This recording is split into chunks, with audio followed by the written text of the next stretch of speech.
Assalamualaikum warahmatullahi wabarakatuh.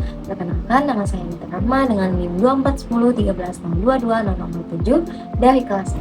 Pada video ini saya akan bahas hasil analisis artikel yang berjudul Detailed Review of Rogers Diffusion of Innovations Theory and Educational Technology Related Studies Based on Rogers Theory yang ditulis oleh Ismail Said. Artikel ini membahas teori difusi inovasi yang dikembangkan oleh Everett M. Rogers untuk menjelaskan bagaimana suatu inovasi dapat diterima dalam suatu sistem sosial, khususnya di bidang pendidikan. Menurut Rogers, difusi inovasi merupakan proses penyebaran inovasi melalui saluran komunikasi tertentu dalam jangka waktu tertentu di antara anggota masyarakat. Artinya, inovasi tidak langsung diterima begitu saja, tetapi melalui proses sosial yang melibatkan interaksi antara individu dan lingkungannya. Menurut saya, teori ini sangat relevan digunakan di era digital seperti sekarang, karena mampu menjelaskan bagaimana sebuah teknologi baru dapat diterima oleh masyarakat.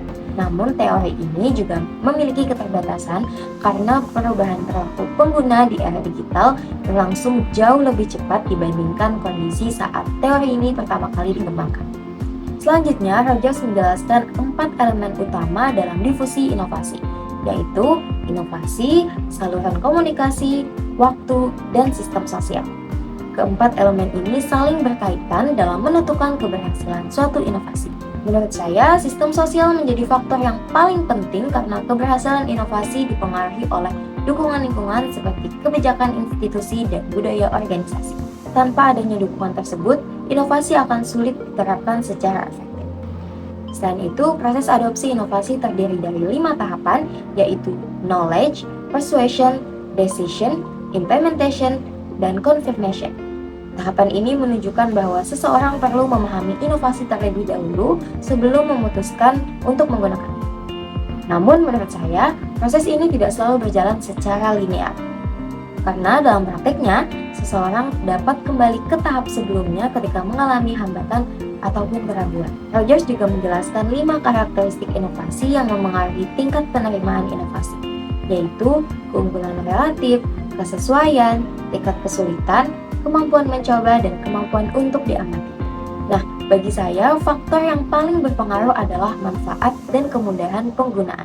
Teknologi yang mudah digunakan dan memberikan manfaat nyata akan lebih cepat diterima oleh masyarakat. Kemudian, Rogers membagi penerima inovasi ke dalam 5 kategori, yaitu inovator, pengadopsi awal, mayoritas akhir, dan penghambat. Menurut saya, pengelompokan ini cukup membantu untuk memahami perbedaan kesiapan individu dalam menerima inovasi.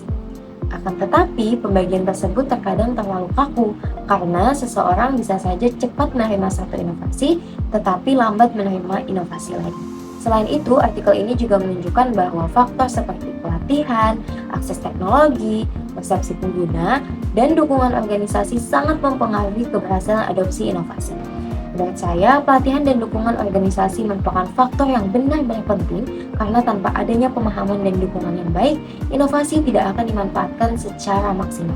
Jadi kesimpulannya, teori diffusion of innovations masih sangat relevan digunakan untuk memahami penyebaran inovasi, terutama di dalam bidang pendidikan. Namun teori ini perlu dipadukan dengan pendekatan yang lebih modern dan fleksibel agar sesuai dengan perkembangan teknologi dan perilaku masyarakat saat ini. Sekian hasil analisis yang dapat saya sampaikan. Salah hilap mohon maaf. Wassalamualaikum warahmatullahi wabarakatuh.